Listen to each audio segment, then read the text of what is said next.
గ్రహాలు కొన్ని నిర్దిష్ట సమయాల్లో రాశి సంచారం చేస్తుంటాయి. ఈ కదలికలకు జ్యోతిష్యంలో ఎంతో ప్రాముఖ్యత ఉంటుంది. కొన్ని గ్రహాలు ఒకే రాశిలో కలుసుకోవటం వల్ల ప్రత్యేక యోగాలు ఏర్పడతాయి. దీనివల్ల కొన్ని రాశుల వారికి మంచి ప్రయోజనాలు కలిగితే మరికొన్ని రాశుల వారికి మాత్రం నష్టాలు కలుగుతాయి. వృషభ రాశికి అధిపతిగా వ్యవహరించే బుధుడు సంచారం చేయబోతున్నాడు. ఈ నెల 1వ తేదీన గురుడు వృషభంలోకి ప్రవేశించాడు. 14న సూర్యుడు కూడా సంచరించాడు. జూన్ 14 వరకు అక్కడే ఉంటాడు. ఈ నెల 19న శుక్రుడు కూడా వృషభంలోకి ప్రవేశించాడు. ఇలా కీలకమైన గ్రహాలన్నీ కలవటం వల్ల ఎంతో శక్తివంతమైన చతుర్గ్రహీ యోగం ఏర్పడనుంది. దీనివల్ల 3 రాశుల వారికి ఎంతో శుభం జరుగుతుందని జ్యోతిష్యులు తెలియచేస్తున్నారు. దీనివల్ల ఏ రాశుల వారికి ఏ విధంగా కలిసి వస్తుందో తెలుసుకుందాం.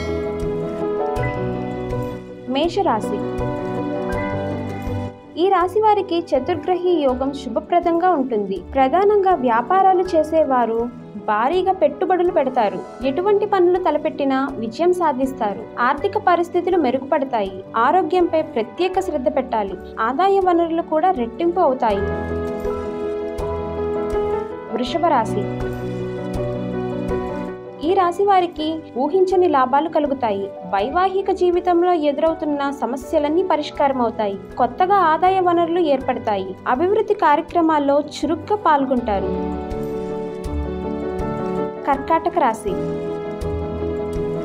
చతుర్గ్రహీ యోగం వల్ల ఈ రాశి వారి జీవితం పూర్తిగా మారిపోతుంది. శుభవార్తలను వింటారు. ఉద్యోగాలు చేస్తున్న వారు కంపెనీల నుంచి ఆఫర్లు పొందుతారు. కుటుంబంతో కలిసి యాత్రలకు వెళ్లే అవకాశం ఉంది. ఆర్థికంగా లాభాలు కలుగుతాయి.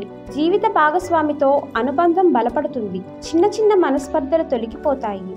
కుటుంబ సభ్యుల్లో సంతోషం వెల్లివిరుస్తుంది. ఇక ఈ వీడియో మీకు నచ్చినట్లయితే లైక్ చేయండి, షేర్ చేయండి.